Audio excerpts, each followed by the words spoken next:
से निवेदन है, माताओं से निवेदन है, मान लो आपको कोई ब्राह्मण देवता ने कहा कि आपके यहाँ पितृदोष है, आपको कह दिया कि पितृदोष है, तो आपको घबराना नहीं है कि महाराज जी मुझे क्या करना पड़ेगा। पितृदोष है, एक चावल का दाना घर में से लीजिए, हथेली पर रखिए, पानी का जो मटका होता है, हंडा होता है, पानी का जो मटका है, हंडा है, जहां पर रसोई घर में तुम पानी रखते हो, उस हंडे के पास में, मटके के पास में उस चावल के दाने को लेकर जाइए, अपने पितरों का स्मरण कर कर स्वधा स्वधा स्वधा स्वधा स्वधा 5 बार बोलकर शंकर भगवान के शिवलिंग पर, तुम्हारे घर में शिवलिंग हो तो घर में, और अगर मंदिर में शिवलिंग हो तो मंदिर में, उस चावल के दाने को चढ़ा दीजिए। कैसा भी पितृदोष होगा समाप्त हो, मात्र स्वधा का स्मरण बहु। अगर दुनिया के लोग तुमसे कह दे कि पितृ दोष है, तुम्हारी बेटी की शादी नहीं हो रही, तुम्हारे बेटे की शादी नहीं हो रही, तुम्हारी यहाँ ये तकलीफ आ रही, वंश नहीं बढ़ रहा, बच्चे नहीं हो रहे, घर में तकलीफ हो रही है, कोई कहे पितृदोष पितृदोष पितृदोष, सीधा एक काम करिए, सीधा एक काम, छठ के दिन, अभी शायद चतुर्थी या तीज होना चाहिए, चतुर्थी हो, छठ के दिन, छठ तिथि, श्राद्ध के महीने में, श्राद्ध में 16 दिन के अंदर जो छठ आए, षष्ठी आए, उस छठ के दिन,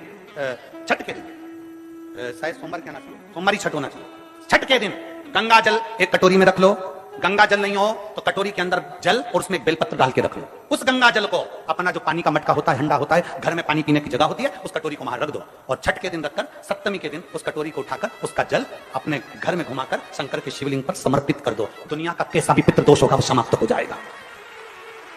कामना कर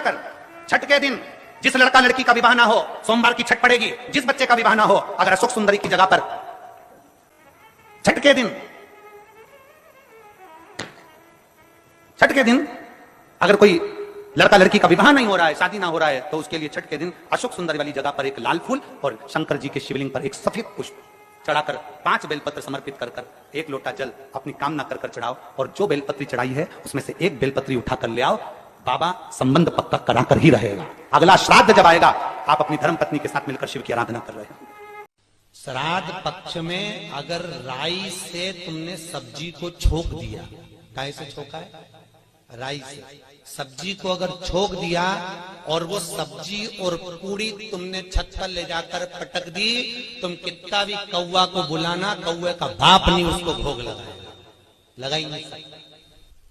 कितनी भी तुम सब्जी अगर राई से छुकी है, और अगर राई बिना सब्जी है तो तुम पटक कर जाओगे, कौवा आएगा और लेकर चलेगा, बुलाने की भी जरूरत नहीं है कि तू आ और खा, तुमने पटका रुखा। 3 सफेद फूल, 3 चावल के दाने एक कटोरी में अपने दरवाजे के नजदीक में अंदर की ओर उसको रखो। किसी भी दिन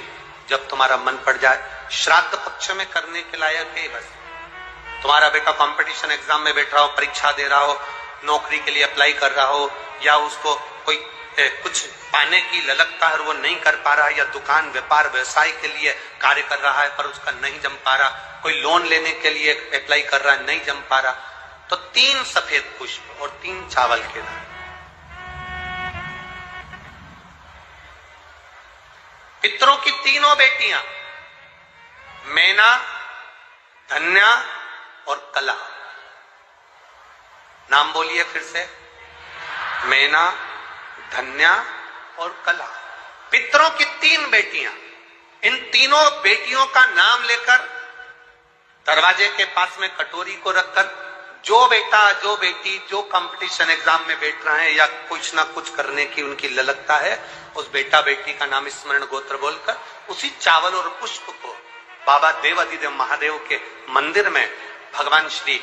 नंदीश्वर को स्पर्श कराकर शिव जी की अशोक सुंदरी वाली जगह, अशोक सुंदरी की जगह मालूम है ना सबको, अशोक सुंदरी का स्थान, अशोक सुंदरी वाली जगह पर उसको समर्पित कर दो।